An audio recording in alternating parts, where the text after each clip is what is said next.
D'habitude, ils travaillent plutôt l'été.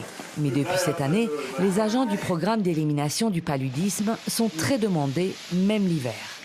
Ils viennent pulvériser de l'insecticide anti-moustique chez Pauline Molongo. Un soulagement pour cette retraitée qui vit dans cette maison avec 8 autres membres de sa famille. Je suis contente parce que les moustiques sont un problème. Je suis très contente qu'ils viennent pulvériser. L'an dernier, le fils de mon frère a eu le paludisme. Des cas de plus en plus fréquents, même l'hiver. Dans le Mpumalanga, l'une des 3 provinces touchées par le paludisme en Afrique du Sud, le nombre des cas recensés en janvier a quadruplé par rapport aux années précédentes.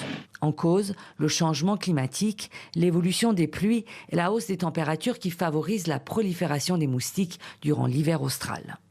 Il faut qu'on oublie cette idée qui consiste à associer le paludisme à l'été. Parce qu'honnêtement, même en hiver, on continue d'observer des cas de transmission.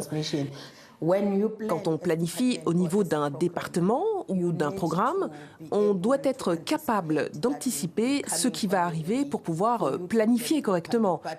Mais avec le changement climatique, on ne peut pas arriver en disant « attendez-vous à ceci », parce que tout est en train d'évoluer sous nos yeux.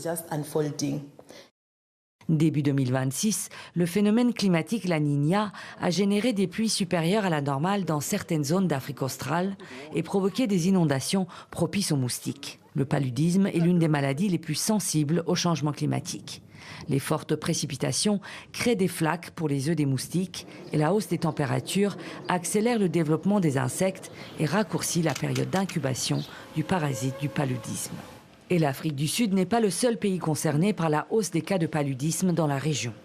La Namibie et le Mozambique enregistrent aussi plus de cas, respectivement plus 68% et plus 55% au cours du premier semestre 2026, selon les autorités de la santé des 2 pays.